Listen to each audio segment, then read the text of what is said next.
사직서 한 장이 대리석 책상 위에 놓여 있었다. 하얗고 빳빳한 종이 한 장 하지만 그 무게는 사형 선고와 다르지 않았다. 소피아는 조용히 짐을 쌌다. 도시의 절반을 소유한 남자에게서 도망칠 수 있다고 믿으면서. 하지만 맞춤 정장을 입은 괴물은 2주 전 통보를 받아들이지 않는다. 그녀가 문손잡이에 손을 뻗었을 때 그의 그림자가 그녀를 삼켰다.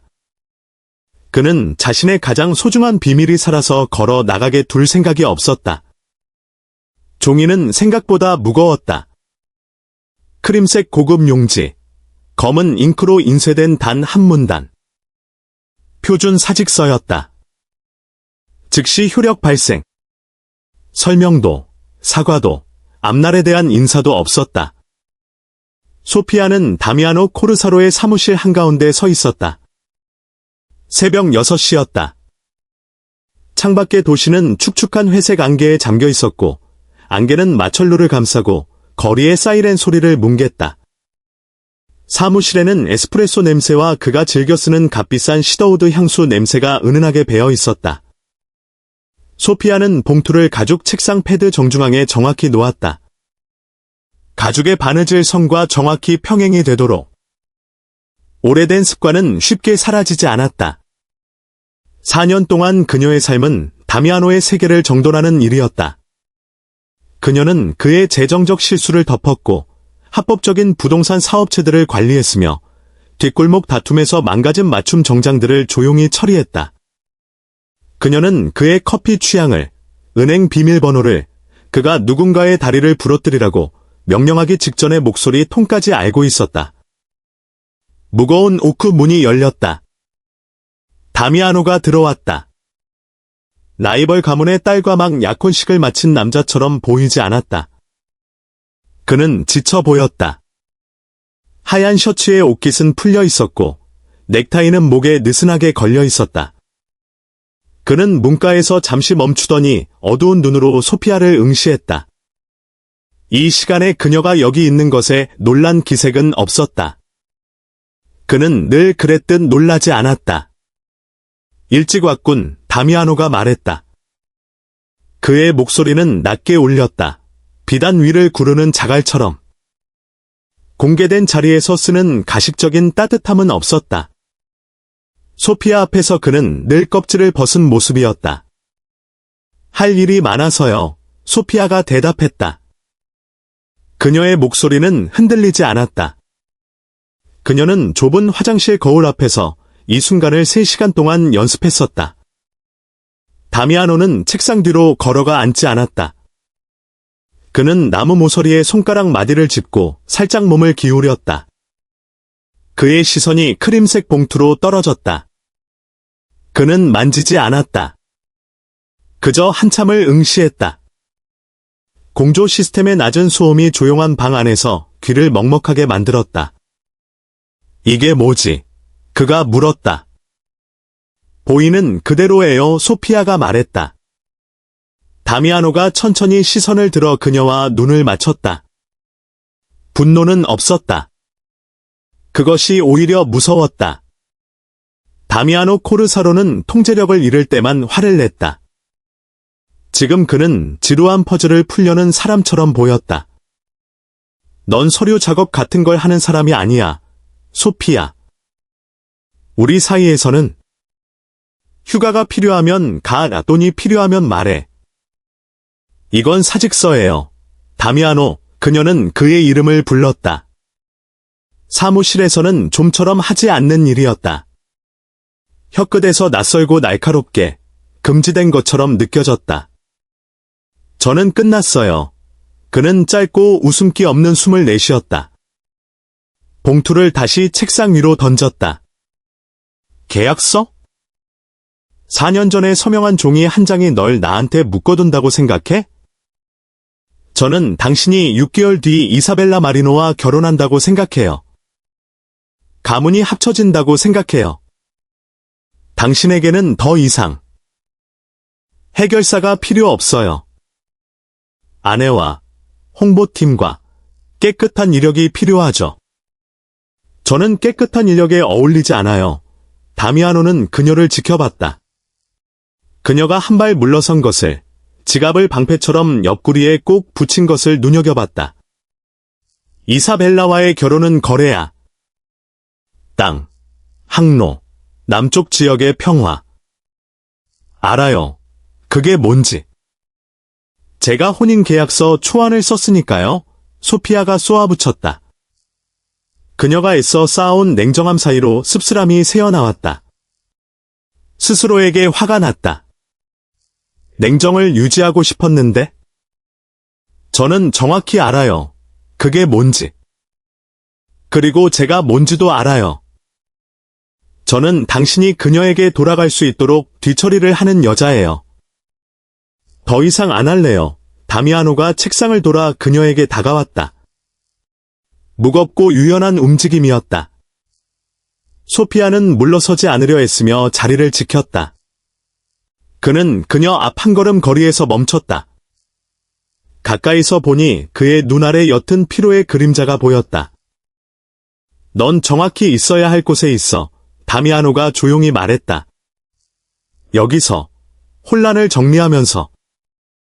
저는 두 주간의 표준 예의를 지키는 중이에요.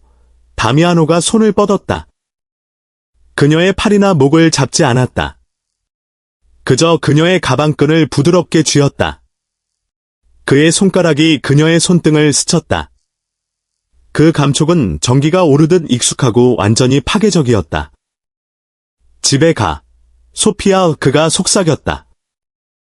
주말은 쉬어. 와인도 좀 마시고 잠도 자. 월요일에 보자. 그는 그녀를 지나쳐 구석의 개인 술장으로 걸어갔다. 대화는 그렇게 끝났다. 협상이 아니었다. 명령이었다. 소피아는 그 자리에 서서 그의 뒷모습을 잠시 바라봤다. 그가 얼음을 잔에 넣는 소리, 병목이 크리스탈에 부딪히는 작은 소리가 방을 채웠다. 사무실 창밖으로 도시가 서서히 잠에서 깨어나고 있었다. 첫 통근 열차의 희미한 진동이 유리를 타고 전해졌다. 4년 전, 그녀가 이 사무실에 처음 들어섰을 때도 이런 새벽이었다. 그때 그녀는 26이었고 경영대학원을 갓 졸업한 채로 조직의 합법적인 위장회사에서 일하는 줄만 알았다. 진실을 알게 된 건 석 달 뒤, 한 남자가 사무실 카페트에 피를 흘리며 쓰러진 밤이었다. 그녀는 그날 밤 도망치지 않았다. 대신 표백제와 걸레를 찾아왔다. 그것이 시작이었다. 제가 여기 계속 서 있을 이유는 없는 것 같네요. 소피아가 마침내 말했다. 목소리에서 떨림을 완전히 지우려 애썼다. 다미아노가 잔을 든 채로 몸을 돌리지 않고 대답했다. 월요일에 봐. 소피아, 그 말 속에는 반론의 여지가 없었다. 그것은 요청도, 심지어 명령도 아니었다. 그저 그가 이미 결정해버린 미래에 대한 진술이었다. 마치 그녀의 사직서가 애초에 존재하지 않았던 것처럼. 소피아는 그 확신에 찬 무심함이 가장 무서웠다. 다른 남자였다면 화를 냈을 것이고, 애원했을 것이고, 협상하려 했을 것이다. 다미아노 코르사로는 그저 시간이 자신의 편이라는 걸 알고 있었다. 소피아는 몸을 돌려 문을 향해 걸었다. 뒤돌아보지 않았다. 할 일을 다 했다. 통보를 했다. 그가 받아들이든 말든 상관없었다. 월요일이면 그녀는 사라질 것이었다. 이 결정은 갑작스러운 시련에서 비롯된 것이 아니었다. 소피아는 시련에 무너질 만큼 순진하지 않았다. 그녀는 지난 4년 동안 자신이 다미아노에게 어떤 존재인지 정확히 알고 있었다. 매우 신뢰받는, 때로는 은밀히 가까운 소모품이었다. 균열은 12시간 전 세인트 레지스 호텔의 대연회장에서 시작됐다. 약혼식 파티는 조직범죄가 상류사회의 가면을 쓴 걸작이었다. 크리스탈 샹들리에와 수입 백색 난초가 방을 가득 채웠다. 아침 식사 자리에서 살인을 지시하는 남자들이 $10,000짜리 턱시도를 입고 10년 전 매수한 정치인들과 웃고 떠들었다. 소피아는 서비스 문 근처 그림자 속에 서 있었다. 그녀는 단순하고 장식 없는 검은 드레스를 입었다. 그녀의 일은 관찰하는 것이었다. 마리노 형제들이 과음의 소란을 피우지 않도록 시장이 다미아노의 삼촌과는 악수하는 사진을 찍히되 다미아노의 집행자와는 찍히지 않도록 확인하는 것. 그리고 그녀는 다미아노를 지켜봤다. 그는 방 중앙에 서서 사람들을 상대하고 있었다. 이사벨라 마리노가 그의 팔에 매달려 있었다. 그녀는 예측 가능한 정교하게 다듬어진 아름다움을 지녔다. 흠 없는 피부, 흘러내리는 검은 머리, 소피아의 연봉보다 비싼 드레스. 이사벨라는 소유욕과 승리감이 뒤섞인 눈으로 다미아노를 바라봤다. 소피아는 다미아노가 몸을 숙여 이사벨라의 귀에 뭔가를 속삭이는 것을 지켜봤다. 이사벨라가 고개를 젖히며 웃었다. 그녀의 손이 다미아노의 가슴에 평평하게 놓였다. 다미아노가 미소 지었다. 그것은 진짜 미소가 아니었다. 늦은 밤 소피아가 뭔가 말했을 때 눈가까지 번지던 그 미소가 아니었다. 그것은 그의 공식적인 미소였다. 계산적이고 텅 비었지만 효과적인. 그 순간 소피아의 뱃속에 차갑고 단단한 매듭이 생겼다. 질투가 아니었다. 질투는 그녀가 그에게 권리가 있다고 느낄 때 생기는 감정이었다. 그녀에겐 없었다. 그녀가 느낀 것은 자신의 소용없음에 대한 깊고 숨막히는 깨달음이었다. 그녀는 지난 4년을 돌이켜봤다. 새벽 3시에 걸려온 전화들, 병원 뒷문에서 봉합 상처를 살피던 순간들, 연방 수사관들의 소환장을 서류철 속에 파묻던 밤들. 그녀는 그의 인생에서 가장 어두운 방들을 함께 걸었다. 그런데 오늘 밤, 크리스탈 잔들이 부딪히는 소리와 오케스트라의 현악 연주 속에서 그녀는 처음으로 완전한 이방인이 된 기분을 느꼈다. 그녀가 만든 세계였다. 그가 이 자리에 설 수 있도록, 이 웃음과 이 박수를 받을 수 있도록 그녀가 뒤에서 조율한 세계였다. 하지만 그 세계 안에 그녀의 자리는 없었다. 한 늙은 대부가 그녀 옆을 지나가며 낮게 속삭였다. 코르사로 집안의 미래를 위해 건배를. 그는 소피아를 흘낏 보더니 아무렇지 않게 지나쳤다. 그녀는 이 방에서 아무도 아니었다. 서비스 문 옆의 그림자, 명단에도 없는 사람. 4년간 그의 제국을 지탱한 여자가 오늘 밤에는 웨이터보다 못한 존재였다. 그날 밤 늦게 소피아가 태블릿으로 보안 상황을 확인하던 조용한 복도에서 다미아노가 다가왔다. 시더우드와 스카치 냄새가 먼저 그녀를 감쌌다. 숨어있군. 그가 말했다. 출구를 확인하는 중이에요. 폴리 마리노가 취해서 코트 보관소 직원과 싸우고 있어요. 경비를 보냈어요. 다미아노가 손을 뻗어 태블릿 화면을 덮었다. 화면이 꺼졌다. 복도는 어두웠고 벽 조명만이 은은하게 빛났다. 그가 그녀의 개인 공간으로 들어와 벽지 앞에 그녀를 가두었다. 날 봐. 그가 부드럽게 명령했다. 소피아가 눈을 들었다. 그는 지쳐 보였다. 가면이 벗겨지고 있었다. 그가 손을 뻗어 그녀의 머리카락 한 가닥을 귀 뒤로 넘겼다. 그의 손가락 마디가 그녀의 턱선을 스쳤다. 이 밤이 거의 끝났다고 말해줘. 그가 중얼거리며 그녀의 어깨 위쪽 벽에 이마를 기댔다. 성공적이었어요. 소피아가 담담하게 대답했다. 가문들은 만족했고 언론은 필요한 사진을 찍었어요. 완벽하게 역할을 하셨네요. 다미아노가 살짝 몸을 뒤로 젖히며 어두운 눈으로 그녀의 얼굴을 살폈다. 그녀에게 익숙한 감정적 헌신의 흔적을 찾고 있었다. 난 지금 가문들 따위엔 관심 없어. 너한테 묻고 있는 거야. 괜찮아요. 다미아노. 아름다워. 그가 말했다. 칭찬이 아니었다. 그저 무거운 한숨과 함께 전달된 사실 진술이었다. 마치 그녀의 외모조차 그가 처리해야 할 또 다른 문제인 것처럼. 그가 몸을 기울여 그녀의 귀 아래 예민한 피부에 입술을 스쳤다. 나중에 펜트하우스로 와 이사벨라 앞에서 쇼를 끝내고 그녀를 집에 보낸 뒤에 기다려. 3년 동안 그것이 그들의 약속이었다. 폭력과 사업 사이에 훔친 시간들. 아무에게도 속하지 않고 오직 그 자신에게, 그리고 결과적으로 그녀에게 속하는 조용한 순간들. 하지만 복도에 서서 음악의 낮은 베이스 소리와 그의 미래 아내의 웃음소리를 들으며 그 말들은 재처럼 느껴졌다. 오늘 밤은 안 돼요. 소피아가 옆으로 비켜서며 그의 거대한 몸에서 빠져나왔다. 이사회 준비가 있어요. 다미아노가 인상을 찌푸렸다. 진짜 혼란의 표정이 스쳤다. 그는 거절당하는데 익숙하지 않았다. 소피아. 안녕히 주무세요. 코르사로 씨, 약혼 축하드려요. 그녀는 걸어갔다. 카페2 깔린 복도를 걸어가는 동안 그의 시선이 등을 태우는 것을 느꼈다. 그녀는 펜트하우스로 가지 않았다. 자신의 아파트로 갔고 침대 밑에서 튼튼한 더플백을 꺼내 짐을 싸기 시작했다. 그녀는 그가 빗속에서 왕조를 세우는 동안 그림자 속의 정부로 남을 생각이 없었다. 그녀에게는 그러기엔 자존심이 너무 컸고 그에게는 힘이 너무 컸다.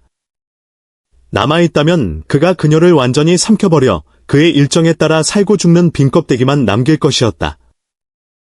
그녀는 새벽 4시에 사직서를 작성했다.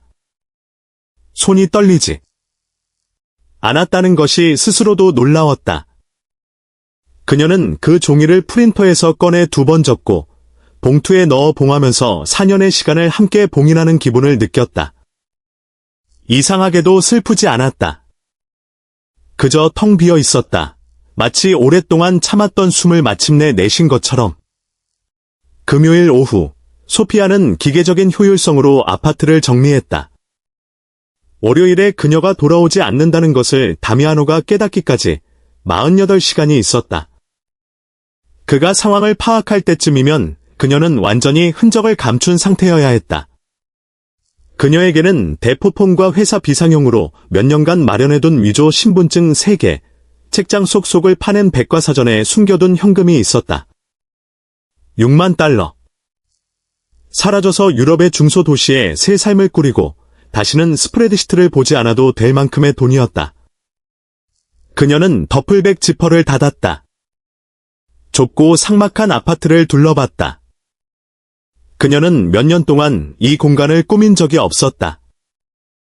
그저 조직에서의 근무 사이에 잠을 자는 곳일 뿐이었다. 그리워할 것은 없었다. 그녀는 노트북을 꺼내 마지막으로 자신의 디지털 흔적을 정리했다. 현금에 손대지 않고 즉각적인 여행 경비를 마련하기 위해 주거래 계좌에서 소액의 정당한 퇴직금을 해외 계좌로 이체해야 했다. 은행 포털에 로그인했다. 오류. 계좌 정지. 지점 관리자에게 문의하세요. 소피아는 순간 숨을 멈췄다. 새로 고침을 눌렀다. 붉은 글씨가 다시 그녀를 응시했다. 목덜미에 식은땀이 흘렀다. 그녀는 재빨리 다른 은행의 보조 계좌에 로그인했다. 오류. 접근 거부. 사기 경보 발생. 그녀의 손가락이 키보드 위를 날아다녔다. 신용카드를 확인했다. 정지됐다. 오에어에서 히스로우로 가는 밤 9시 항공편을 확인하러 항공사 포털에 접속했다. 예약 취소됨. 소피아는 화면을 응시했다.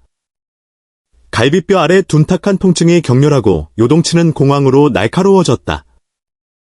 그녀는 일어서다가 의자를 넘어뜨렸다. 나무 바닥에 크게 부딪히는 소리가 났다. 그녀는 어리석지 않았다. 다미아노에게 영향력이 있다는 것을 알고 있었다. 하지만 6시간 만에 4개의 다른 금융기관과 국제항공사를 동시에 봉쇄하는 것, 그것은 단순한 권력이 아니었다. 그것은 집중되고 계산된 집착이었다. 그녀는 더플백을, 현금을 챙겼다. 아직 현금은 있었다. 버스든 기차든 디지털 인증이 필요 없는 것을 탈 수 있었다. 그녀는 무거운 가방끈을 어깨에 메고 현관문 쪽으로 움직였다. 데드볼트에 손을 뻗었다. 손가락이 노스에 닿기 전 밖에서 열쇠가 돌아가는 육중한 소리가 들렸다. 소피아는 얼어붙었다. 문이 열리며 그녀는 뒤로 물러섰다. 다미아노가 문 앞에 서 있었다. 그는 정장 재킷과 넥타이를 벗어던졌다. 하얀 셔츠 소매를 팔뚝까지 걷어붙였고 손목을 감싸는 조직 문신의 어두운 잉크가 드러났다. 그는 손에 작은 은색 열쇠를 쥐고 있었다. 그녀의 비상용 열쇠, 사무실 금고에 보관해두었던 그 열쇠였다. 그는 안으로 들어와 문을 닫았다. 자물쇠가 잠기는 소리가 조용한 아파트 안에서 금고, 문이 닫히는 소리처럼 울렸다. 다미아노가 그녀를 바라봤다. 가슴에 걸쳐진 무거운 더플백을, 책상 옆에 넘어진 의자를 바라봤다. 그는 화가 난 것처럼 보이지 않았다. 깊이 실망한 것처럼 보였다.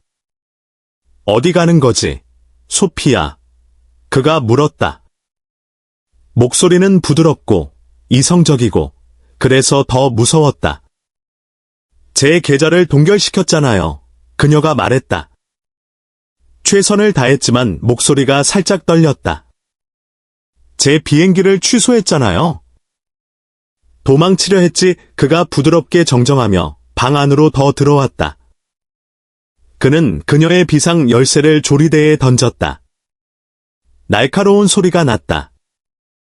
주말은 쉬라고 분명히 말했는데 넌 짐을 싸서 가짜 이름으로 런던행 비행기를 예약했더군.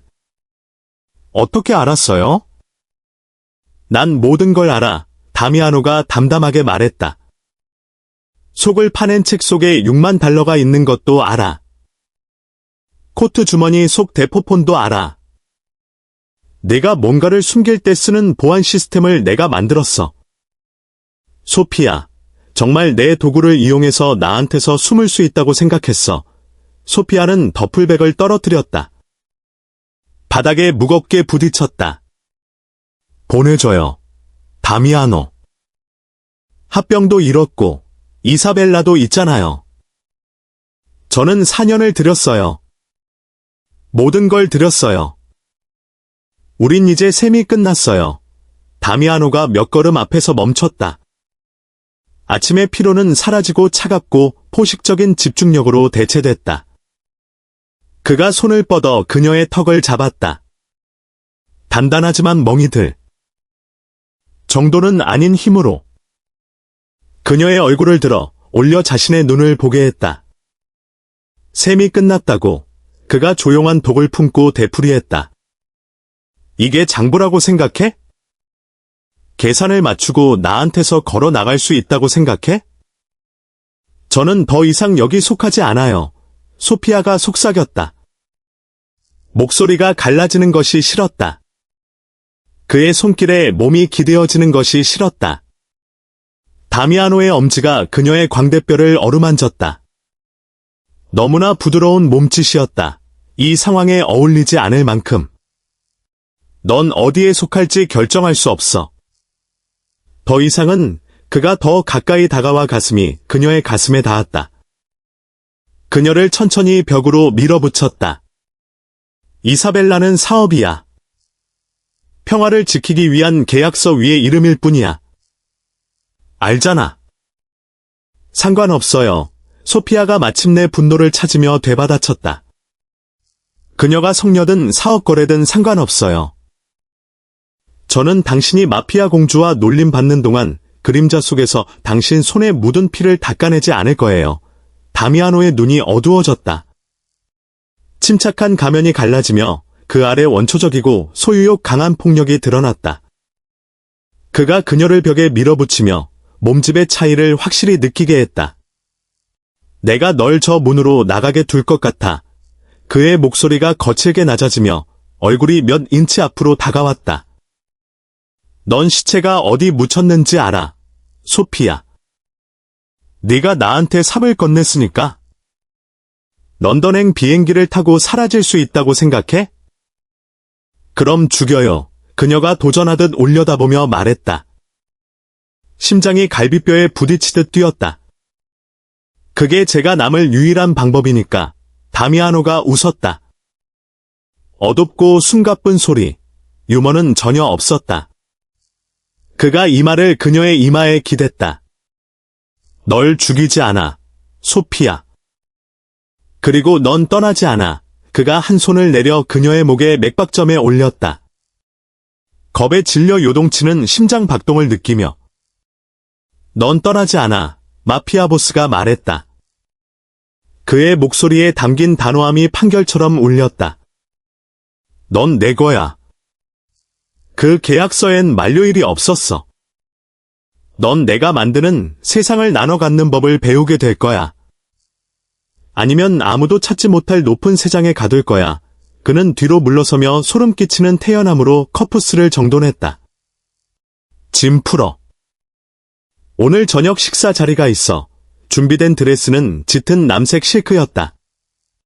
비서가 업무상 저녁 식사에 입을 만한 드레스가 아니었다. 시선을 끌고 대화를 침묵시키기 위해 만들어진 옷이었다. 소피아는 20분 동안 펜트하우스 벨벳 안락의자에 앉아 시카고 스카이라인을 바라보며 선택지를 저울질했다. 입지 않을 수도 있었다. 그러면 다미아노는 저녁 식사를 취소하고 그녀를 이 방에 가둔 채 침묵이 그녀를 질식시키게 놔둘 것이었다. 아니면 주어진 패를 들고 판을 관찰하며 약점을 찾을 수도 있었다. 소피아는 일어섰다. 실용적인 회색 재킷의 단추를 풀었다. 그녀는 해결사였다. 관중석에서는 문제를 해결할 수 없었다. 방 안에 있어야 했다. 1시간 뒤 개인 엘리베이터에 오르자 다미아노가 기다리고 있었다. 그는 갑옷처럼 날카롭게 재단된 목탄색 정장을 입고 있었다. 그의 눈이 실크가 그녀의 몸에 붙는 방식과 엄격하게 틀어 올린 머리, 완전히 없는 장신구를 훑었다. 그는 만족스러워 보였다. 소유욕 어린 눈빛이었고 소피아의 속을 뒤틀리게 했다. 정확히 있어야 할 모습이군, 다미아노가 말했다. 엘리베이터 문이 닫히며 그들을 목재로 감싸인 하강하는 상자 안에 가뒀다. 인질처럼요. 소피아가 물었다. 그를 보지 않았다. 그녀는 노쇠 표시판의 층수가 줄어드는 것을 지켜봤다. 마치 원래부터 그 자리에 속했던 사람처럼. 저녁 식사는 골드코스트의 개인 클럽에서 열렸다. 간판도 없는 곳. 회원 자격에는 세습 재산과 깊은 도덕적 결핍이 요구됐다. 그들은 메인 다이닝룸을 지나쳐 뒤편의 개인 와인 저장고로 안내됐다. 이사벨라 마리노가 이미 긴 오크테이블 상석에 앉아 옅은 백포도주를 마시고 있었다. 옆에는 오빠 레오가 앉아 있었다. 레오는 값비싼 정장을 입은 야만인이었다. 다미아노 같은 무서운 절제력은 없었다. 그는 마리노 가문의 거리 수준 수금을 담당했고 손마디에는 옅은 노란 멍이 남아 있었다. 다미아노가 소피아를 반걸음 뒤에 데리고 들어서자 이사벨라의 미소가 잠깐 흔들렸다. 소피아는 젊은 여자의 눈 속 계산을 읽었다. 이사벨라는 이 세계를 위해 태어난 사람이었다. 정보를 알아볼 줄 알았지만 자신의 역할도 알고 있었다. 다미아노가 이사벨라의 의자를 빼주고 몸을 숙여 뺨에 입을 맞췄다. 완벽한 헌신의 연기였다. 그런 다음 그는 자신의 오른쪽 의자를 빼며 소피아를 바라봤다. 소피아가 앉았다. 네오의 무겁고 의심스러운 시선 아래서도 움츠러들지 않았다. 다미아노 네오가 시가 연기와 값싼 위스키에 잠긴 목소리로 으르렁거렸다. 오늘은 가족끼리만 하는 자리인 줄 알았는데. 운송 계약을 마무리하는 거잖아. 그가 소피아를 향해 손짓했다. 왜 저 직원이 여기 있지? 다미아노가 물을 따랐다. 고통스러울 만큼 천천히 움직였다. 소피아는 남부 항구의 물류 경로를 관리하고 있어. 운송 얘기를 할 거라면 자네 가문이 우리 현재 공급망을 방해하지 않는지 확인하기 위해 그녀가 있어야지. 거짓말이었다. 경로 관리는 다른 부서가 담당했다. 소피아는 다미아노를 관리했지. 배를 관리하지 않았다. 하지만 그 거짓말은 절대적인 권위로 전달돼 레오는 턱을 씹으며 입을 다물었다. 저녁 식사가 조용하고 안무된 물결처럼 도착했다. 도버솔, 구운 아스파라거스, 리소토 위에 점인 트러플. 소피아는 아무것도 먹지 않았다. 그녀는 다미아노가 일하는 모습을 지켜봤다. 그는 훌륭했다. 그녀가 그토록 오래 남아 있었던 이유였다. 그는 네오의 공격적인 허세와 이사벨라의 집착에 가까운 애정을 외과 의사의 정밀함으로 다뤘다. 와인이 두 번째 잔으로 넘어갈 무렵 네오가 남부 항구의 세통관 절차에 대해 불평하기 시작했다. 다미아노는 고개를 끄덕이며 듣는 척했지만 소피아는 그의 왼손 검지가 식탁보 위에서 미세하게 두드리는 것을 알아챘다. 그것은 그가 지루하거나 불편할 때 나오는 오래된 버릇이었다. 4년 동안 그녀만이 그 신호를 읽을 줄 알았다. 이사벨라도, 네오도 눈치채지 못했다. 그 작은 사실이 소피아에게 이상한 위안을 줬다. 그리고 동시에 더 큰 상실감을 안겼다. 그녀는 그를 그 누구보다 잘 알았다. 하지만 그 지식은 이제 그녀에게 아무런 권리도 주지 않았다. 그런데 소피아, 이사벨라가 주요리 도중 손에 턱을 괴며 물었다. 그녀의 약혼 반지가 흐릿한 불빛을 받았다. 다미아노가 그러던데 몇 년째 함께하고 있다고요. 그의 온갖 골칫거리를 처리하는 게 얼마나 피곤할지 모욕은 달콤한 어조 속에 감춰져 있었다. 네오가 고기를 필요 이상으로 세게 썰며 웃었다. 소피아는 이사벨라의 시선을 담담히 맞췄다. 어제였다면 그녀는 정중하고 예의 바른 대답으로 긴장을 누그러뜨렸을 것이다. 하지만 어제 그녀는 직원이었다. 오늘 밤 그녀의 계좌는 동결됐고 여권은 다미아노의 가슴 주머니에 있었다. 특별한 능력이 필요한 일이에요. 소피아가 조용히 말했다. 목소리가 저장고의 낮은 공조소음을 뚫고 또렷하게 퍼졌다. 대부분의 사람들은 이 사업이 유지되는 방식은 모른 채 권력의 혜택만 원하죠. 저는 그 메커니즘을 관리해요. 그녀는 이사벨라의 손가락에 있는 거대한 다이아몬드로 시선을 옮겼다가 다시 그녀의 얼굴로 돌아왔다. 다른 사람들이 그럴 필요가 없도록요. 테이블 위로 침묵이 내려앉았다. 무겁고 숨 막혔다. 이사벨라의 미소가 얼어붙어 부서질 듯했다. 네오가 포크를 떨어뜨렸다. 은식기가 도자기에 부딪혀 요란하게 울렸다. 그가 몸을 앞으로 기울이며 얼굴이 붉게 달아올랐다. 말 조심해. 레오가 으르렁거렸다. 넌 그냥 비서 나부랭이잖아. 소피아는 눈을 깜박이지 않았다. 네오를 보지 않았다. 이사벨라만 응시했다. 그 옆에서 다미아노가 마침내 움직였다. 목소리를 높이지 않았다. 무기를 꺼내지도 않았다. 그저 몸을 살짝 틀어 고개를 네오 쪽으로 돌렸다. 네오, 다미아노가 부드럽게 말했다. 그 한 단어가 공중에 걸렸다. 평화의 요청이 아니었다. 폭력의 약속이었다. 네오가 얼어붙었다. 눈속 분노가 자기 보존 본능과 싸웠다. 자기 보존이 이겼다. 그는 의자의 등을 기대며 뭔가 중얼거리고 와인 잔을 들었다. 다미아노는 다시 식사로 돌아섰다. 아무 일도 없었다는 듯이. 하지만 두꺼운 리넨 식탁보 아래에서 그의 손이 움직였다. 그의 손가락이 소피아의 손목을 감싸며 뼈를 부러뜨릴 듯한 힘으로 조였다. 엄지가 그녀의 맥박점을 세게 눌렀다. 그는 화가 난 것이었다. 네오가 아니라 그녀에게. 그녀가 그림자에서 걸어 나왔다. 그가 그토록 공들여 짓고 있던 환상에 도전했다. 식사가 끝날 무렵 접시가 치워지고 계약서에 서명이. 끝나자 다미아노가 이사벨라를 대기 중인 차량까지 배웅했다. 소피아는 젖은 도로 위 몇 걸음 뒤에 서서 붉은 미등이 안개 속으로 사라지는 것을 지켜봤다. 다미아노가 그녀를 돌아봤다. 거리는 텅 비어 있었다. 그가 말했다. 매끄러운 겉모습은 사라졌다. 목소리가 거칠었다. 소피아는 차에 탔다. 더든 놓였다. 이제 발동되기를 기다리기만 하면 됐다. 그들은 다미아노의 주 펜트하우스로 돌아가지 않았다. 검은 SUV는 강을 건너 금융지구에 반짝이는 고층 빌딩을 벗어나 더 오래되고 부유하고 조용한 동네로 향했다. 운전기사는 강화철문으로 보호된 지하 주차장으로 들어갔다. 다미아노는 30분 내내 침묵을 지켰다. 창밖을 응시했다.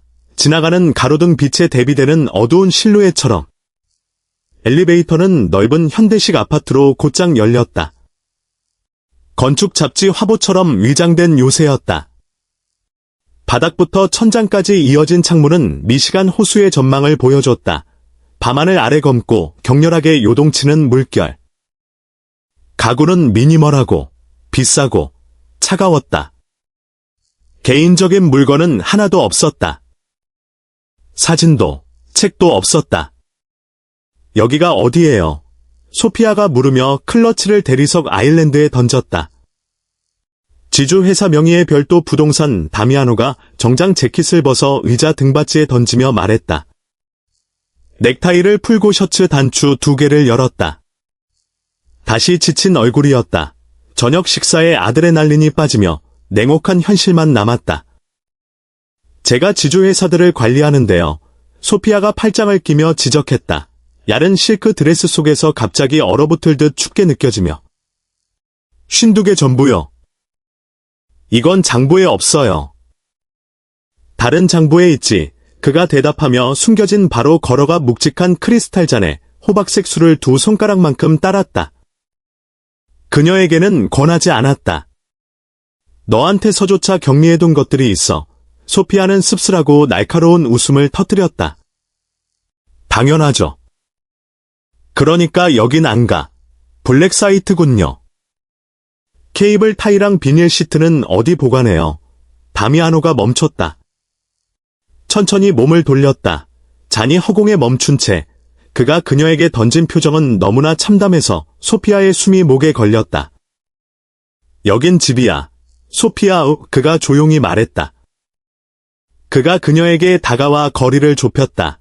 스카치 냄새와 도시 빗물의 옅은 금속성 냄새가 느껴질 만큼.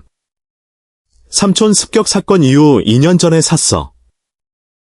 네가 나을 밤낮 끼어 뒷수습을 하며 내가 연방교도소에 가지 않게 해줬을 때 이걸 사서 익명신탁으로 넣었어. 언젠가 아버지의 유언이 나를 따라잡을 걸 알았으니까? 마리노 가문 사람과 결혼해야 할 걸 알았어. 그는 잔을 대리석에 내려놨다. 손을 뻗어 그녀의 팔을 만졌다. 소피아는 물러서지 않았다. 그 고백에 너무 놀라서. 이곳을 널 위해 지었어. 그가 고백했다. 목소리가 거친 중얼거림으로 가라앉으며. 조직이 존재하지 않는 곳, 마리노 가문이 닿을 수 없는 곳, 뚫을 수 없는 곳, 여기서 필요한 건 다 있어. 소피아는 그를 응시했다. 그 망상의 규모를 이해하려 했으며. 당신은 저한테 새 장을 지어줬네요. 안식처를 지어줬어. 밖에서 잠글 수 있는 안식처요. 그녀가 반박하며 뒤로 물러나 그의 손길을 끊었다. 공기가 얇게 느껴졌다. 다미아노, 자신이 하는 말을 좀 들어보세요. 당신은 이사벨라와 결혼해요. 가문을 합병해요. 저더러 이 유리 상자에서 살면서 당신이 일주일에 몇 시간 찾아올 여유를 낼 때까지 기다리라는 거예요? 당신의 비밀, 그림자로요? 넌 살아남길 바라야 해. 그가 소리쳤다. 갑작스러운 폭발음이 텅 빈 벽에 메아리 쳤다. 그가 손바닥으로 대리석을 세게 내리쳤다. 네오 마리노가 내 가장 신뢰하는 사람을 그냥 걸어 나가게 둘 것 같아? 내가 내 전체 재정 구조의 열쇠를 쥐고 있다는 걸 그들이 모를 것 같아? 네가 내 보호를 벗어나는 순간 넌 부담거리가 돼. 내가 피 흘리는지 보려고 내 머리에 총을 쏠 거야. 사라지는 법은 알아요. 다 준비해뒀어요. 준비가 허술했어. 다미아노가 일축했다. 분노가 다시 그 소름 끼치도록 냉정한 침착함으로 식으며. 대포폰 하나. 히스로우행 비행기. 국제 영공에 닿기도 전에 추적당했을 거야. 넌 나에게도, 내 적들에게도 너무 가치가 커. 그럼 저를 가둬서 보호하는 거군요? 난 내가 정확히 내가 볼 수 있는 곳에 있도록 지켜서 널 보호하는 거야. 그가 말하며 지나쳐 침실 복도로 향했다. 옷장에 어딨어? 내 사람들이 아침에 식료품을 가져올 거야. 엘리베이터는 건드리지 마. 생체 인식 스캐너는 초기화됐어. 네.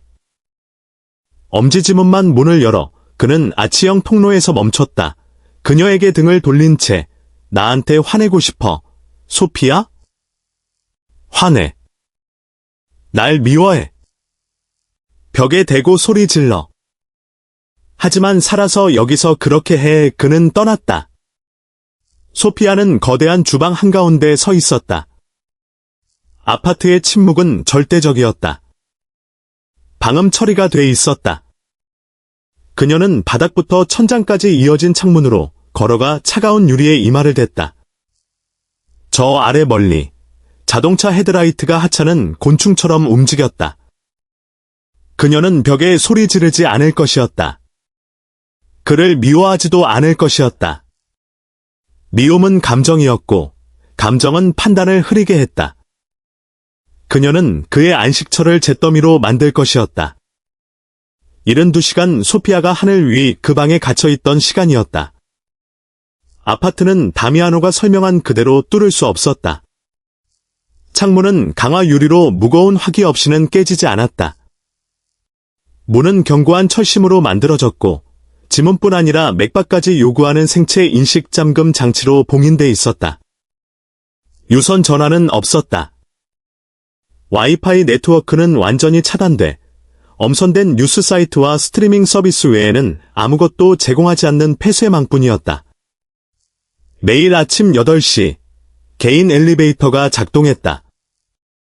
검은 정장을 입은 두 남자가 내렸다. 그들은 말을 하지 않았다. 고급 식료품 세 봉지를 조리대에 놓고 쓰레기를 수거하고 떠났다. 다미아노는 돌아오지 않았다. 첫째 날, 소피아는 아파트의 모든 문과 창문을 체계적으로 점검했다. 두 번째 날, 그녀는 시간을 재기 시작했다. 경비들이 도착하는 시간, 엘리베이터가 지상층에 머무는 시간, 조명이 자동으로 조절되는 패턴까지. 그녀는 습관적으로 정보를 수집했다. 설령 당장 쓸 곳이 없더라도. 그것이 그녀가 아는 유일한 생존 방식이었다. 셋째 날 밤, 그녀는 침실 옷장 속에서 오래된 사진 한 장을 발견했다. 다미아노와 그의 아버지가 함께 찍힌 빛바랜 폴라로이드였다. 뒷면에는 연필로 날짜만 적혀 있었다. 그녀는 그것을 조심스럽게 다시 제자리에 넣어두었다. 이곳이 정말로 그가 숨겨온 무언가였다는 사실이 그녀를 더 불안하게 만들었다. 그녀가 스스로 무너지도록 놔두고 있었다. 그는 굴복하지 않는 라이벌 조직원들에게 쓰던 고립 전술을 그녀에게 적용하고 있었다. 자율성을 빼앗고 정보 접근을 차단하고 심리적 균열을 기다리는 것, 그가 잊은 것이 하나 있었다. 소피아는 그 전술의 매뉴얼을 직접 작성한 사람이었다. 넷째 날 아침, 소피아는 주방 아일랜드에 앉아 식어가는 블랙커피 한 잔을 앞에 두고 있었다. 그녀는 옷장에서 찾은 회색 스웨트 팬츠와 흰 티셔츠를 입고 있었다. 패배한 것처럼 보였다. 머리는 헝클어져 있었고 어깨는 축 처져 있었다. 엘리베이터 문이 열리는 소리가 났을 때 그녀는 고개를 들지 않았다. 경비 2명이 나왔다. 한 명은 식료품을 들고 다른 한 명은 문 옆에 서서 손을 홀스터 근처에 편안하게 얹었다. 표준 절차였다. 소피아는 곁눈질로 그들을 지켜봤다. 문 옆에 선 경비는 새로운 얼굴이었다. 22살쯤 돼 보이는 젊은이로 값싼 정장 아래 초조한 에너지가 진동했다. 그는 계속 시계를 확인했다. 산만했다. 나이든 경비가 봉지를 조리대에 내려놨다. 코르사로 씨가 나머지 한 주 동안 필요한 물품 목록을 작성하라고 하셨습니다. 소피아가 천천히 고개를 들었다. 표정을 텅 비게, 목소리를 평평하게 유지했다. 태블릿이나 노트북이 필요해요. 인터넷이 안 돼도 상관없어요. 그가 승인한 스트리밍 목록에 없는 책을 읽고 싶어요. 파일도 좀 다운로드하고 싶고요. 소설이요. 나이든 경비가 미간을 찌푸리며 젊은 경비와 시선을 교환했다. 전달하겠습니다. 그들은 떠났다. 그날 저녁, 엘리베이터가 다시 돌아왔다.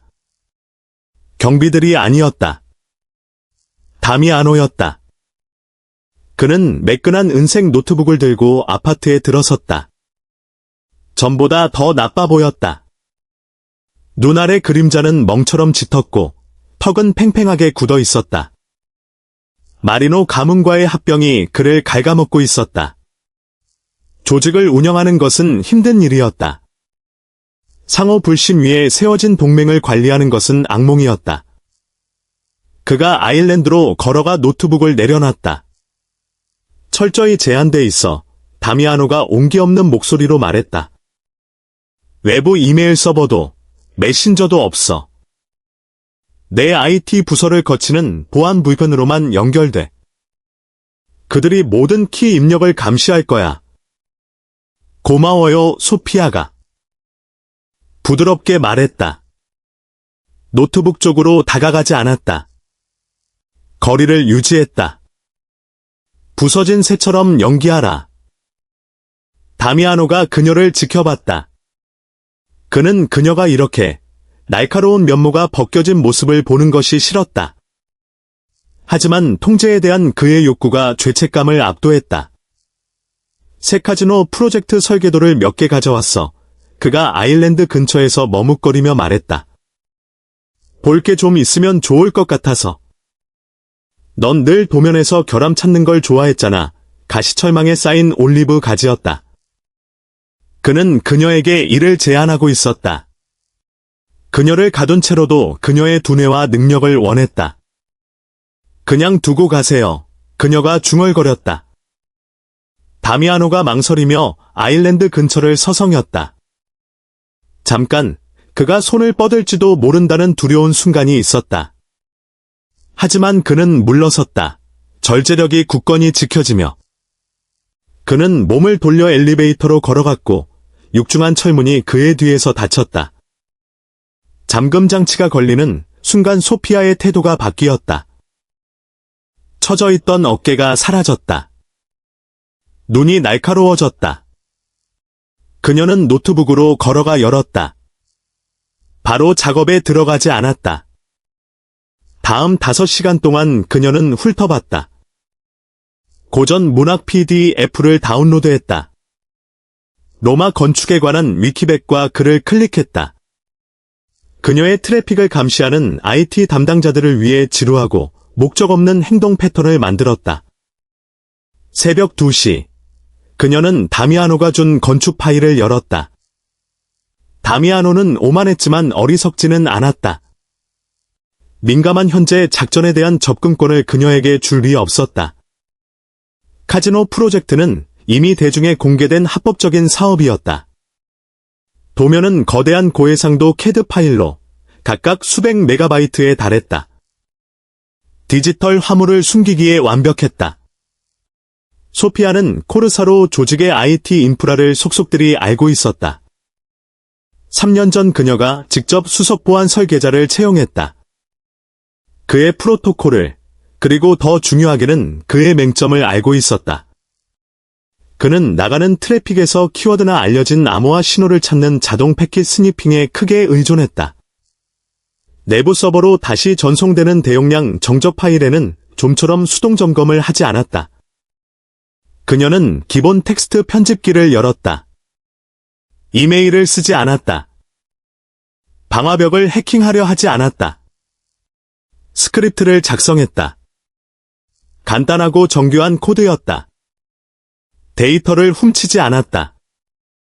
그저 V펜 터널의 미세한 뒷문을 만들어 트래픽의 일부를 몇 년 전 비상용으로 마련해둔 그녀의 동결된 계좌나 소각된 신원과는 완전히 분리된 데드드롭 서버로 복제하도록 강제했다.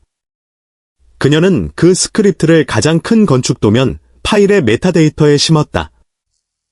수작업으로 3시간에 걸쳐 픽셀 데이터 속 깊숙이 묻어 IT 감시자들에게는 그저 그녀가 도면을 확대하고 축소하며 일반적인 수정을 하는 것처럼 보이게 했다. 새벽 6시, 그녀는 파일을 저장했다. 다음번 다미아노가 공유 네트워크에 로그인해 그녀의 작업을 검토할 때 그 스크립트는 그의 관리자 자격 증명에 달라붙을 것이었다. 그것이 그녀에게 그의 제국에 대한 통제권을 주지는 않겠지만 눈을 줄 것이었다. 코르사로 조직의 내부 통신을 볼 수 있게 될 것이었다. 무엇보다 마리노 가문과의 통신을 볼 수 있게 될 것이었다. 소피아는 노트북을 닫고 창문으로 걸어갔다.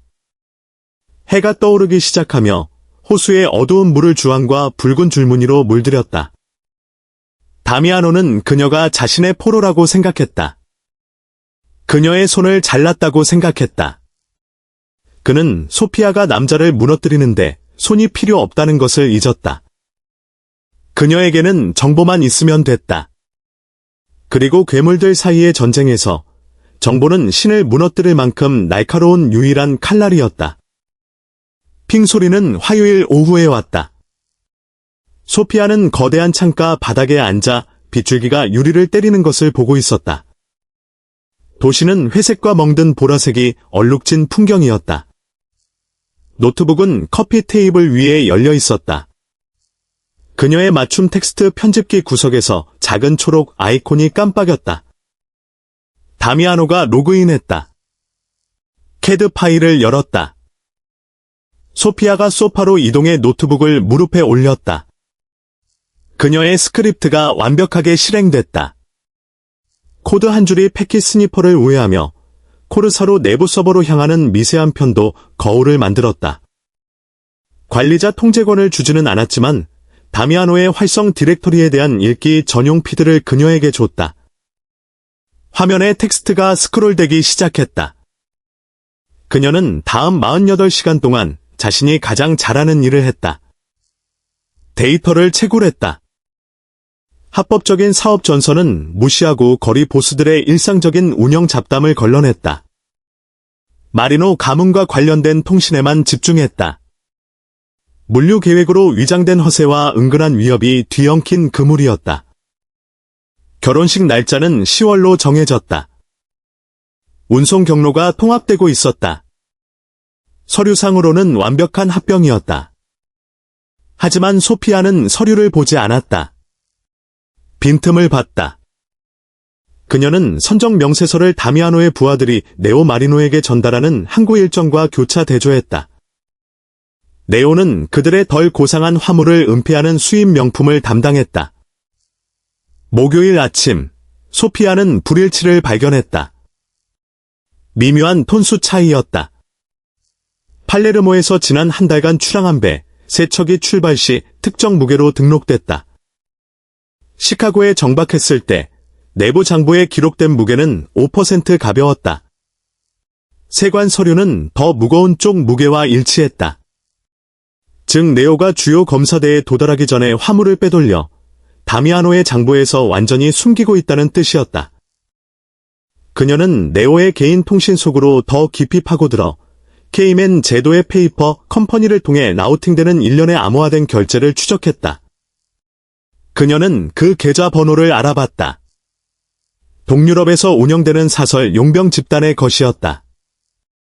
조직 정치에는 관심 없고 오직 송금만 신경 쓰는 자들. 네오는 돈을 훔치는 게 아니었다. 추적 불가능한 무기와 외부 인력을 수입하고 있었다. 쿠데타를 준비하고 있었다. 소피아는 등을 기대며 화끈거리는 눈을 문질렀다. 화면의 푸른 빛이 그녀의 얼굴에 짙은 그림자를 드리웠다. 그녀는 마지막 무기 선적의 날짜를 확인했다. 다음 주 금요일, 다미아노의 총각 파티가 열리는 날, 위스콘신의 외딴 사냥 오두막에서 레오가 주최하는 합동 행사, 형제의 몸짓이었다. 다미아노는 도살장으로 걸어 들어가고 있었다. 소피아는 노트북을 닫았다. 아파트의 침묵이 그녀를 짓눌렀다. 그녀는 이 카드를 쥐고 있었다. 시간이 흘러가는 것을 지켜보며 네오가 다미아노를 암살하도록 두고 그 후 혼란을 이용해 코르사로 영토를 물려받는 누구와든 자신의 석방을 협상할 수도 있었다. 아니면 그 계획의 치명적인 결함을 인정할 수도 있었다. 다미아노가 죽으면 이 펜트하우스의 생체 인식 잠금 장치는 영구 봉쇄로 기본 설정될 것이었다. 누군가 그녀를 찾으러 오기 전에 이 유리 상자 안에서 굶어 죽을 것이었다. 논리를 넘어 더 차갑고 무거운 진실이 있었다. 그녀는 다미아노가 그녀를 가둔 것이 미웠다. 그의 소유욕 가득한 오만함이 미웠다. 하지만 그가 죽길 원하지는 않았다. 그녀는 그를 이기고 싶었다. 그가 물러서서 그녀가 문 밖으로 걸어 나가는 것을 지켜보게 만들고 싶었다. 밤 10시, 엘리베이터 기계 장치의 육중한 진동이 벽을 타고 울렸다. 다미아노가 내렸다. 그는 만신창이었다.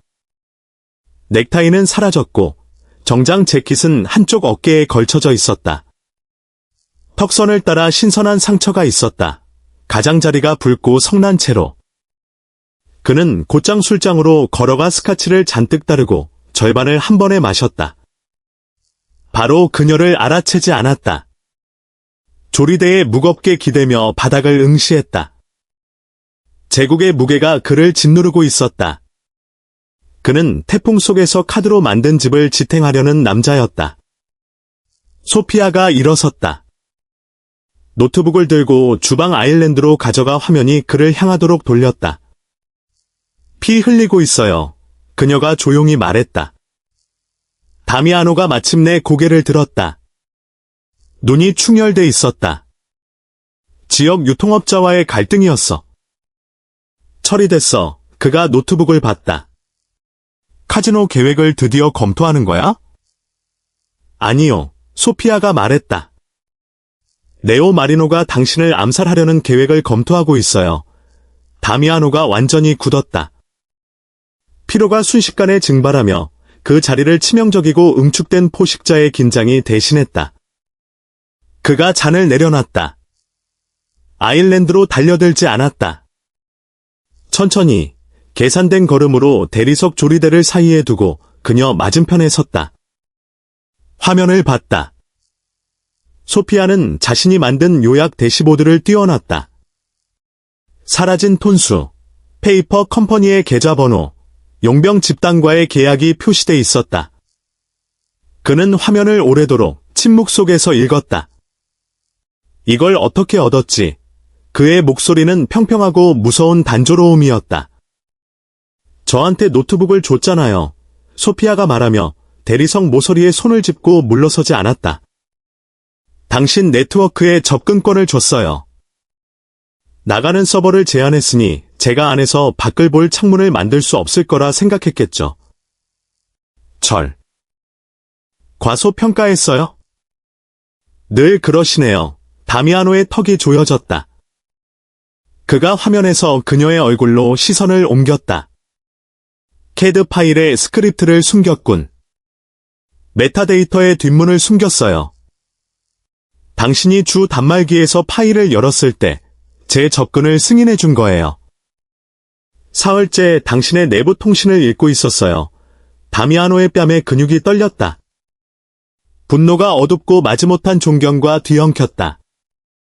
그가 손을 뻗어 노트북을 자신 쪽으로 돌리며 그녀가 증거로 첨부한 원본 데이터를 훑어봤다. 팔레르모 선적에서 중화기를 빼돌리고 있군. 다미아노가 읽으며 조각을 맞추듯 중얼거렸다.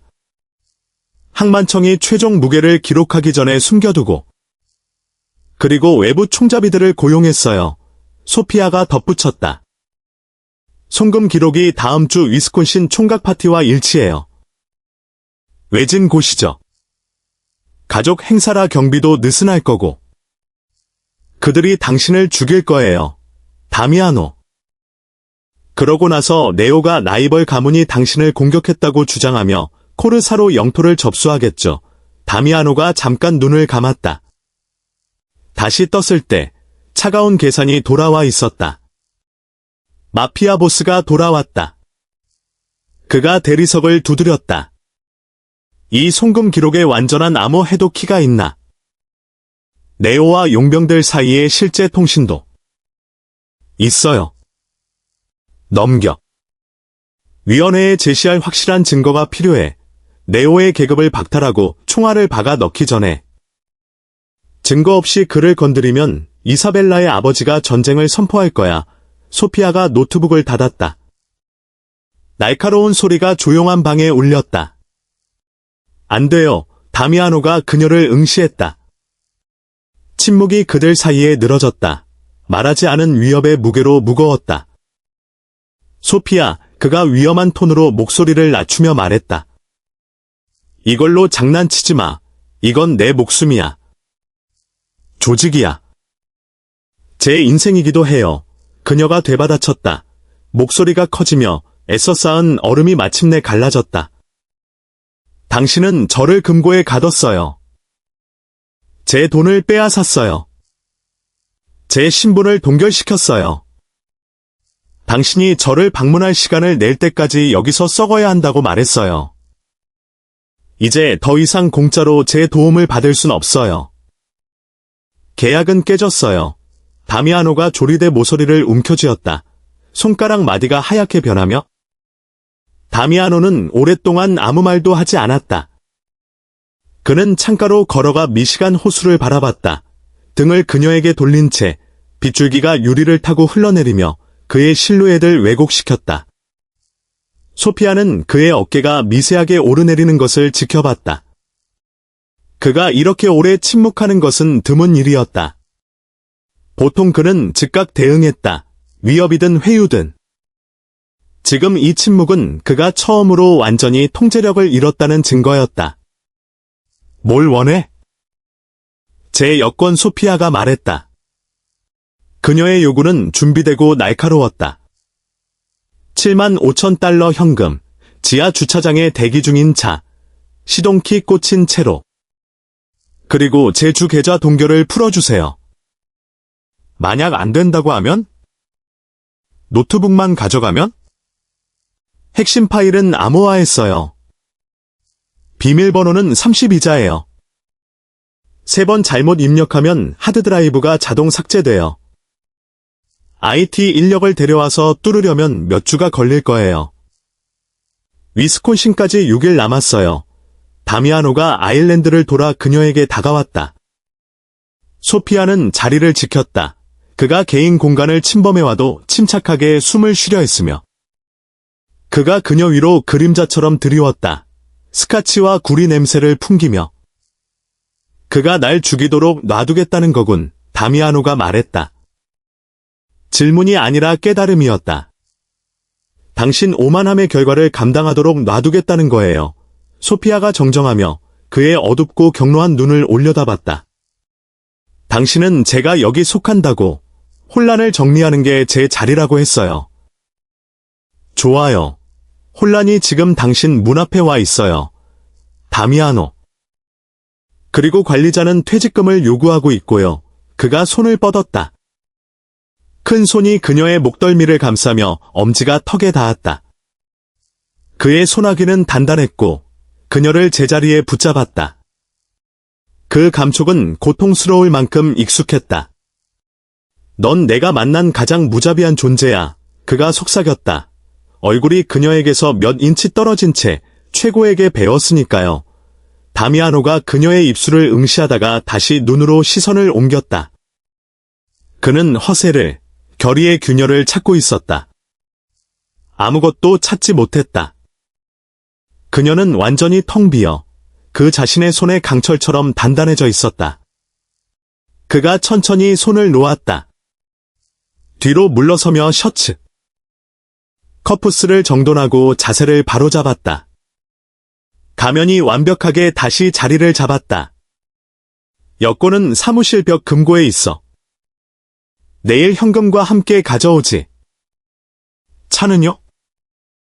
차는 대기에 있을 거야. 그가 엘리베이터로 몸을 돌렸다.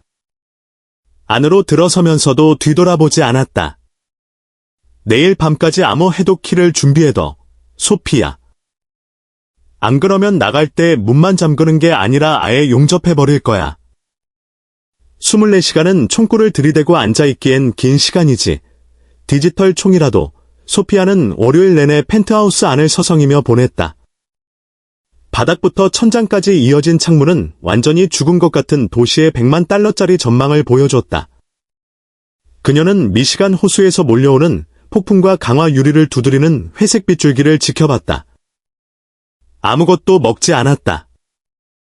경비들이 며칠 전 놓고 간 고급 식료품은 냉장고 서랍 안에서 썩어가고 있었다. 그녀는 수돗물과 블랙커피만 마시며 앞으로 일어날 밤의 모든 가능성을 그려봤다. 만약 다미아노가 자존심이 목숨보다 중요하다고 결정한다면 소피아가 자신을 인질로 잡을 수 있다는 걸 증명하기 위해 마리노 가문과 전면전을 벌이는 위험을 감수하면서 혼자 레오를 처리할 수도 있었다. 그것이 절대적 지배 위에 삶을 세운 남자들의 본질적인 위험이었다. 때로는 그들은 누군가 다른 사람이 소화기를 쥐게 두느니 집이 불타는 걸 선호했다. 밤 11시, 아파트의 침묵은 물리적인 무게가 됐다. 소피아는 미니멀한 흰색 소파 끝에 앉았다. 그녀가 도착했을 때 입었던 평범한 검은 바지와 빳빳한 흰 셔츠를 입고 있었다. 임원 비서처럼 보이고 싶었다. 그렇게 느껴져야 했다. 갑옷은 여러 형태로 온다. 그녀의 것은 드라이 클리닝돼 단정히 다려져 있었다. 정확히 11시 14분, 개인 엘리베이터의 육중한 기계음이 바닥을 타고 울렸다. 소피아가 일어섰다. 바지에 존재하지 않는 주름을 폈다. 호흡을 조절했다. 코로 4초, 입으로 6초. 철문이 열렸다. 다미아노가 펜트하우스로 들어섰다. 방 안의 공기압이 완전히 그의 존재의 궤도로 빨려 들어가듯 바뀌었다. 그는 무거운 울코트를 입고 있었다. 칠흑같이 검고 도시에 비해 젖은 채 옷깃은 세워져 있었다. 완전히 텅 비어 보였다. 마피아 보스의 날카롭고 흠없는 선들은 사라지고 긴 근무를 막마친 도살업자의 냉혹한 현실만 남아 있었다. 그는 말을 하지 않았다. 느리고 무거운 걸음으로 곧장 주방 아일랜드로 걸어갔다. 깊은 코트 주머니에서 두툼하게 밀봉된 마닐라 봉투를 꺼내 차가운 대리석 위에 던졌다. 무겁고 확정적인 소리를 내며 떨어졌다. 그 옆에 작은 은색 키 포브를 놓았다. 내 여권, 새 신분증, 현금, 다미아노의 목소리는 평평하고 긁힌 듯한 소리였다. 지하 42번자리의 검은 세단이 대기에 있어. 연료는 가득 채워졌고 계좌 동결은 풀었어. 소피아는 물건들을 향해 달려들지 않았다. 자리를 지켰다. 주머니에서 작은 고성능 USB 드라이브를 꺼냈다. 그 안에는 편집되지 않은 통신 기록, 암호화된 송금 내역, 그리고 레오 마리노가 암살단을 고용하는 음성 파일이 담겨 있었다. 그녀는 그것을 조리대에 놓고 대리석을 가로질러 밀었다. 모든 게 여기 있어요. 소피아가 말했다. 키, 음성 파일, 페이퍼 컴퍼니 계좌 번호까지. 다미아노가 그 작은 플라스틱 조각을 내려다봤다. 집어들지 않았다. 한참을 침묵 속에서 응시하며 비가 유리를 두드리는 소리를 들었다. 필요 없어. 그가 마침내 중얼거렸다. 소피아가 눈살을 찌푸렸다. 차가운 아드레날린이 몸을 강타했다. 무슨 소리예요? 네오는 3시간 전에 처리했어요. 다미아노가 고개를 들었다. 그의 눈은 완전히 죽어 있었다. 남부 지역 창고에서 개인 저녁 식사에 초대했어. 내가 모은 원자료의 일부를 보여줬지. 그가 노출됐다는 걸 알 만큼만? 그는 무기에 손을 뻗었어. 늘 예측 가능한 짐승이었지. 다미아노가 천천히 오버코트 단추를 풀었다. 무거운 울코트가 벌어지며 소피아는 하얀 면 셔츠 갈비뼈 바로 위에 짙게 젖어드는 얼룩을 봤다. 그가 그녀의 시선을 알아채고 무심하게 고개를 저었다. 내 피 아니야. 이사벨라는 지금 개인 주치의에게 진정제를 처방받고 있어. 오빠를 강도 사건으로 갑작스럽게 잃은 걸 슬퍼하는 중이지. 합병은 다음 달 그대로 진행될 거야. 코르사로 조직은 안전해. 그는 그녀가 계산한 것보다 더 빠르게 움직였다. 위원회에 가져갈 확실한 증거를 기다리지 않았다. 그녀의 초기 조사 결과를 이용해 폭력적인 대치를 강행했고 살아남기 위해 자신의 잔혹함에 의존했다. 그럼 왜 여기 온 거예요? 소피아가 물었다. 목소리가 팽팽해지며. 왜 돈을 가져왔어요? 네오가 죽고 위협이 사라졌다면 그냥 절 여기서 썩게 놔둘 수도 있었잖아요. 다미아노가 아일랜드 가장자리를 돌아 천천히 걸어왔다. 소피아는 물러서지 않으려 발을 굳게 디뎠다. 그가 몇 인치 앞에서 멈췄다. 가까이서 피, 값비싼 시더우드, 그리고 폭력의 날카롭고 뚜렷한 금속성 냄새가 났다. 네오의 눈을 봤거든 다미아노가 말했다. 목소리가 거칠고 친밀한 속삭임으로 낮아지며. 죽기 전에 그는 날 능가할 수 있다고 생각했어. 내 제국이 어떻게 돌아가는지 이해하지 못했으니까. 이해하지 못한 이유는 내가 아무에게도 엔진을 보여주지 않았기 때문이야. 그가 손을 뻗었다. 소피아는 속으로 움찔했지만 완전히 가만히 있었다. 다미아노가 그녀의 광대뼈를 손가락 마디로 부드럽게 스쳤다. 그의 피부는 얼음처럼 차가웠다. 네가 엔진이야, 소피아오. 그가 고백했다. 그 인정이 깊고 고통스러운 어딘가에서 뜯겨 나오듯. 네가 내가 서 있는 벽들을 지었어. 넌 내 삶의 모든 균열을, 모든 구조적 약점을 알아. 그의 엄지가 그녀의 입가를 스쳤다. 폐허를 위해 만들어진 손에서 나온 고통스러울 만큼 부드러운 몸짓이었다. 널 유리 상자에 가둔 건 내가 가장 소중한 자산을 지키고 있다고 생각했기 때문이야. 하지만 넌 자산이 아니야. 넌 내 동등한 존재야. 그가 말했다. 동등한 존재를 가두면 결국 적으로 만들 뿐이야. 소피아는 갑자기 목이 조여드는 것을 느꼈다. 4년 동안 그녀는 정확히 이 인정을 갈망했다. 그가 그녀를 진정으로 봐주기를, 단순한 도구가 아니라 파트너로 봐주기를. 이제 그 말들을 실제로 들으니 재처럼 느껴졌다. 이 깨달음의 대가는 그녀의 자유였고, 그녀의 안전이었고, 어둠 속에서 한때 존재했던 취약한 신뢰 전부였다. 당신은 괴물이에요. 다미아노. 소피아가 속삭였다. 그의 손길에서 물러나지 않았다. 폐허를 위해 만들어진 손의 차가운 무게를 마지막으로 느꼈다. 사람을 죽이고, 조종하고, 가까이 오는 모든 걸 삼켜요. 당신은 블랙홀이에요. 난 정확히 이 도시가 요구하는 존재야. 그가 대답했다. 눈으로 그녀에게서 그가 받을 자격 없다는 걸 아는 용서를 찾으며. 알아요. 소피아가 말했다. 하지만 저는 그런 게 필요 없어요. 그녀가 한 걸음 물러서며 접촉을 끊었다. 차가운 공기가 그들 사이의 틈을 채웠다. 그녀는 조리대로 걸어가 마닐라 봉투를 집어들고 은색키 포브를 주머니에 넣었다. 바닥에서 무거운 더플백을 집어 어깨에 맸다. 끈이 쇄골에 아프게 파고들었다. 중력을 상기시키는 무거운 신체적 증거처럼. 다미아노는 그녀를 지켜봤다. 그녀를 막으려는 어떤 움직임도 취하지 않았다. 그를 이 펜트하우스에 가두게 만들었던 원초적이고 소유욕 강한 분노는 완전히 꺼져 있었다.